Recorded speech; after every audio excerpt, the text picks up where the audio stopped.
जय हिंद राष्ट्र बंधुओं। अपना देश एक कृषि प्रधान देश रहा है और आज अगर कृषि की बात करें तो कृषि को एक तरह से ऐसे कगार पे ला करके खड़ा कर दिया जो सोचनीय बात हो जाती है। हर बुद्धिजीवी वर्ग को एक इसके ऊपर गहन सोच रखनी है। कृषि रोजगार का प्रमुख साधन था अपने देश में, उसी को इस पोजीशन में ला दिया कि जो भी कृषक थे उनके जब परिवार बढ़े तो वो टुकड़ों में बट गए। आज देखा जाए तो किसी के पास में 1 बीघा ज़मीन है, किसी के पास 2 बीघा है। कुछ लोग ऐसे रहे जिन्होंने इस ज़मीन की वैल्यू उस ज़माने में ही महसूस कर ली और वो एक तरह से चापलूसी करके या कैसे भी करके जितना भी भूमि, हर किसान जिनके पास में भूमि नहीं थी तो अपने देश में एक योजना चली। अब उनको जो भूमि बंजर रूप में पड़ी है उसके आवंटन का जो काम था तो वो आवंटन ऐसे मठाधीशों के हाथ में गया जो उस समय की सरकार की चापलूसी करते थे और उन्होंने एक उस ज़मीन का जो आवंटन है उन लोगों के ज़्यादा किया। किसी के 50 बीघा कर दिया, किसी के 100 बीघा कर दिया और जो वास्तव में उस भूमि के हकदार थे उनको भी टुकड़े डाले गए। वो उन्हीं लोगों को टुकड़े डाले जो उनकी चापलूसी करते थे, जो गांव में अपने आप को नेता समझते थे और उनकी जो एक तरह से जी हुजूरी करते थे। उन लोगों को किसी को 1 बीघा अलॉट कर दी, किसी को 2 बीघा कर दी, किसी को 5 बीघा कर दी। 5 बीघा से ज़्यादा अलॉटमेंट वास्तविक भूमि के हकदार थे उनको नहीं हुआ। फिर जब ज़मीन का बूम आया तो बूम के समय में ज़मीनों की रेटें बढ़ी तो वो जो छोटे छोटे टुकड़ों में जो छोटे का एक तरह से उनको छोटे काश्तकार कहते थे, उस ज़मीन का आज तक उन्होंने जोतने का ये सिस्टम करा ही नहीं। वो एक तरह से बंजर की बंजर ही पड़ी रही। तो उनको ये कहा गया अच्छे पैसे मिल रहे हैं और उस ज़मीन को उन्हीं वो माफियाओं ने खरीद ली और वो आज भी ज़मीन उसी पोजीशन में पड़ी है। वो ये सोचते हैं कि अपने किसी के पास में 300 बीघा ज़मीन हो गई, किसी के 500 हो गई, किसी के 100 बीघा हो गई। पहले से उनकी अलॉट तो थी, उसके साथ में वो जो छोटे छोटे जो भूमिहीन मजदूर अपन उसको कह सकते हैं उनकी थी, उनको भी खरीद ली। आज भी उस ज़मीन का विकास नहीं हुआ, वो इसी चक्कर में है। कईयों ने खैर विकास भी कर लिया लेकिन अधिकतर ज़मीन वो एज इट इज पड़ी है। तो सरकारों को भी उसमें सोचना चाहिए कि जो भूमि खेती के काबिल है तो उसको उनके ऊपर जो भी इतने जो भूमि के एक तरह से माफिया हैं उन लोगों के चंगुल में वो जो ज़मीनें हैं उनका खेती के लिए उपयोग क्यों नहीं हो पा रहा है। वो तो केवल ये सोच करके इन्वेस्ट के चक्कर में कि अब मेरे पास 100 बीघा है, मेरे पास 200 बीघा है, इस चक्कर में उस ज़मीन को पटक रखी है। अगर उसका खेती में अगर काम हो, खेती में उपयोग हो तो वो ज़मीनें एक तरह से सोना उगल सकती हैं और लोगों को रोजगार का साधन भी दे सकती हैं।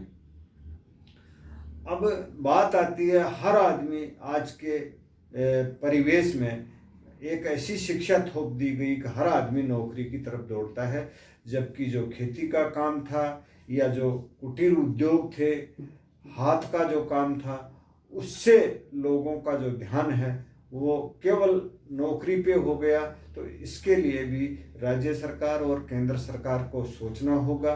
जब केंद्र सरकार की योजना आई कौशल विकास, एक तरह से उसका सर्टिफिकेट दिया जाता था, जो दस्तकार होते थे उनको, और प्रशिक्षण भी देने की बात थी, लेकिन वो सर्टिफिकेट तक ही रह गई। उन्होंने सोचा कि ये सर्टिफिकेट ले लेंगे तो अपने को कहीं ना कहीं नौकरी मिल जाएगी, उसकी सोच भी वो नौकरी तक ही रही।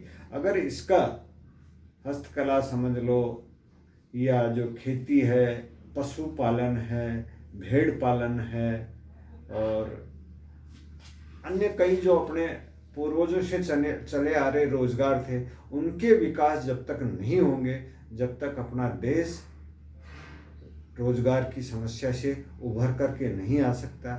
आज अगर कोई बात करता है सेल्स की, एक बार प्रधानमंत्री जी ने कह दिया पकोड़े बेचो, तो अरे हमसे पकोड़े बिकवाएंगे? बेचना कोई इतना बुरा काम है? बेचने में ही सर्जन है। अगर अपन ने खूब प्रोडक्ट इकट्ठे कर लिए, बना करके खेती में खूब उत्पादन कर लिया, ढेर पड़े हैं, लेकिन अगर बेचने की कला नहीं है, ये ज्ञान नहीं है कि इसको कहाँ बेचना है क्या नहीं है, तो वो प्रोडक्ट वहीं पड़ा रहेगा, उसकी वैल्यू नहीं है। जब तक सेल्स को एक तरह से अपने देश में शर्म का काम समझा जाएगा, जब तक अपने देश का जो रोजगार की समस्या है उससे निजात नहीं मिल सकता है। अब एक लगभग 20 साल से नया ऑप्शन अपने देश में आया है, डायरेक्ट सेलिंग उद्योग। ये घर घर जा कर के लोगों को प्रोडक्ट प्रोवाइड करवाते थे, जो भी उनकी दिनचर्या के होते थे। फूड सप्लीमेंट हैं, साबुन है, तेल है, हर चीज़ कस्टमर के घर तक वो पहुंचाने का एक सिस्टम बना। ये वैसे सिस्टम तो अपने पूर्वजों से बंजारों के समय से था, लेकिन इसको एक आधुनिक तरीके से डायरेक्ट सेलिंग उद्योग के नाम से इसको स्थापित किया। कई ऐसे अपने देश में कंपनियां, ऐसे फर्जी कंपनियां आ गई जिनका कोई प्रोडक्ट नहीं था, कोई कुछ नहीं था, मनी सर्कुलेशन के नाम से उन लोगों ने देश के जो युवा थे या जो मध्यम वर्ग के लोग थे, गरीब थे, सबको एक तरह से मनी सर्कुलेशन प्लान के तहत धन हड़प करके चले गए। गवर्नमेंट ने 2016 में जब डायरेक्ट सेलिंग उद्योग की गाइडलाइन जारी की, उन्होंने सोचा कि ये एक अच्छा व्यवसाय है, रोजगार देने में इसकी अहम भूमिका हो सकती है, तो गवर्नमेंट ने उसके लिए गाइडलाइन जारी की। और गाइडलाइन में भी ऐसे ऐसे अच्छे प्रावधान किए जिसमें कोई भी कस्टमर या जो उसमें डायरेक्ट सेलिंग उद्योग से जुड़ता है उसके साथ में कहीं आर्थिक शोषण नहीं हो जाए, इसके तहत उसको गाइडलाइन ने जारी की। और आज लगभग 456 कंपनियां इस MCA से रजिस्टर्ड हैं, जो मार्केट में लीगल तरीके से इस डायरेक्ट सेलिंग उद्योग के अंदर कार्यरत हैं। और उनमें एक ऐसी कंपनी भी है जो केवल सर्विस प्रोवाइड करवाती है, वो है नेक्स्ट मनी। और वो केवल जितने जैसे फ़ोन पे, गूगल पे या ऑनलाइन जो भी अपन शॉपिंग करते हैं, कोई प्रोडक्ट मंगवाते हैं, वो ही एक प्लेटफॉर्म में ला करके और उसको एक सुविधा के रूप में लोगों को दे रही है, जिससे काफ़ी लोगों की ज़िंदगी बन रही है। तो मैं इस वीडियो के माध्यम से आप सभी से निवेदन करता हूं कि मार्केट में इतनी अच्छी कंपनियां हैं और एक रोज़गार देने में बहुत ही अहम भूमिका निभा रही हैं। लॉकडाउन भी रहा तो डायरेक्ट सेलिंग उद्योग काफ़ी पनपा। तो आप सभी से आग्रह है कि आप एक अच्छी कंपनी के साथ में जुड़ें और डेडिकेशन के साथ में 2 से 3 साल का समय दें, चाहे आप गवर्नमेंट जॉब में हों, चाहे अध्ययनरत हों, चाहे कोई अन्य प्राइवेट जॉब कर रहे हों, खेती कर रहे हों, वो करते हुए इस डायरेक्ट सेलिंग उद्योग की गहराइयों को समझें। ये एक बहुत ही बेहतर अपॉर्चुनिटी है और इससे जुड़ेंगे तो हो सकता है आपने अगर 2-3 साल तक डेडिकेशन के साथ में पूर्ण समर्पित हो करके इस काम को में अपना जो फालतू का समय है वो देंगे, तो आपकी जो सपने हैं, आपकी जो ज़िंदगी है वो बेहतर हो सकती है। जय हिंद, जय भारत।